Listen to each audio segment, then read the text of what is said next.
ජීවත් වෙලා ඉන්න ටික කාලය තුල අපි ජීවත් වෙන්න මොන තරම්නම් නොමැරි මැරෙනවා ඇත්ද. ඉතින් ගැහැණියක් ගැන මොනතරම් කවි ගීත ලිව්වත් ගැහැණියකගේ රැකියාවක් කරන ගැහැණියකගේ ජීවිතයේ පිටුපස ඇති කටුක අත්දැකීම මොන වගේද කියලා සමස්ත මානව සමාජයේම සිටින ස්ත්‍රීන් ගැන හරිම අපූර්වට කතා කරනවා මේ මහින්ද ප්‍රසාද් මස්සිමුල ආදරණීය සාහිත්‍යදරයා ඔහුගේ හිරුත් හිම පියල්ලක නම් කවි පොතේ එන හරි අපූරු කවියක්. මේ කවිය නම් කරලා තියෙන්නේ ලියමන කියලා තමන්ගේ මවට මේ රැකියාව පිළිබඳ එක්තරා දියණියක් ලියන හරි අපූරු ලියමනක් තමයි මේ කවි පන්තියට පාදක වෙලා තියෙන්නේ. නෙළුම් කවි ලී කෙලි ඔලිට කෙලි මෙහෙත් නැතුවාම නොවේයි අම්මේ. ඒත් ඒවා වෙනස් කර කර අලුත් අයිටම් හදනවා. උත්සවත් දැන් වැඩි නිසා සෝස් දිගටම තියනවා. නින්ද නෑ රෑ පුරා නටනවා. උදේටත් පැට්‍රිස් කරනවා. ඇඟේ හැඩ නැති වෙයි කියා කන්න දෙන්නේ නෑ රෑට බත්. කෙල්ලෝ 10ක් ඉන්නවා. හොරෙන් අපි තේ හදනවා. බලන්න රැකියාවේ ඇති විඩාබර දුක්ඛිත තත්ත්වය. කවියා තවත් විදිහකට මෙන්න මෙහෙම කියනවා. සින්දු විෂුවල් වලට ගියොතින් 1000 ගානේ ලැබෙනවා. ඒක අමතර ඒ උනත් විලිඹු 3ටිය රිදෙනවා.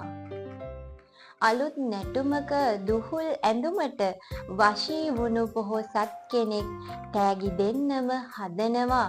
මම එපාමයි කියනවා. අම්මා කී දේ මතක් වෙනවා. ඇත්තමයි සමහර දෙනෙත් වල හරි අමුත්තක් තියෙනවා. අම්මෙක් කියන්නේ දුවෙක්ට හෙවණැල්ලක්.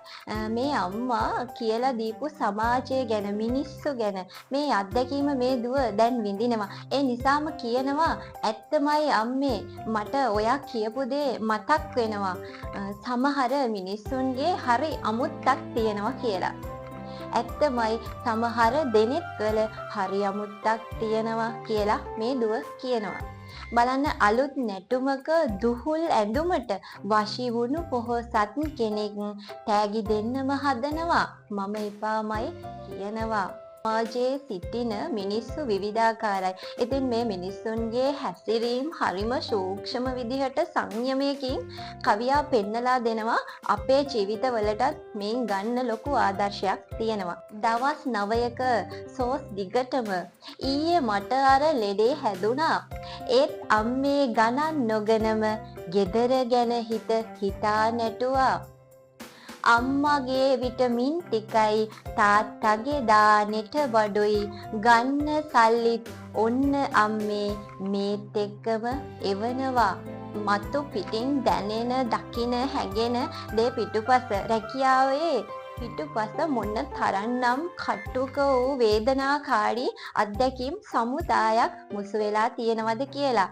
අවසානයේ මහින්ද ප්‍රසාද් මස්සිමුල මහතා මේ කවිය අපේ సంతානේ හදවතේ ගැඹුරුම තැන අපිව හිර කරනවා. ඒ වෙන මොනවත් නෙවෙයි අම්මගේ විටමින් ටිකයි තාත්තගේ දානෙට බඩොයි ගන්න සල්ලිත් ඔන්න අම්මේ මේත් එක්කම තියෙනවා. ඉතින් මේ දුව මොන තරම්නම් මේ රැකියාව මොනතරම් කටුක වුණත් මේ දුව තමන්ගේ අම්මා වෙනුවෙන් තාත්තා වෙනුවෙන් තමන්ගේ පවුල වෙනුවෙන් මොනතරම් මේ මෙහෙයක් ඉටු කරනවද.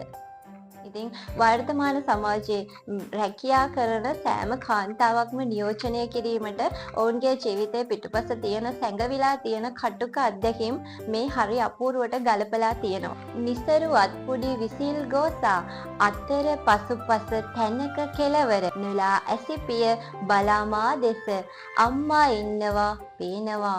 කවිය අවසන් කරනවා ඔහුගේ කවිය මෙන්න මේ විදිහට. දුවෙක්ට අම්මා කෙනෙක් තරම් වෙන කොහෙන්ද? නිසරු අත්පොඩි විසිල් ගෝසා අතර පසුපස තැනක කෙලවර අම්මා ඇස පිය නොහෙලා බලාගෙන ඉන්නවා කියලා පේනවා. කවියා අවසාන කරනවා තමන්ගේ අම්මා දූ දරුවන් වෙනුවෙන් වැඩ කරන සමාජ තලයේ සිටින සියලුම කාන්තාවන් ගැන මේ කවි පන්තියෙන් හරිම අපූර්වට නිර්මාණය කරලා තියෙනවා.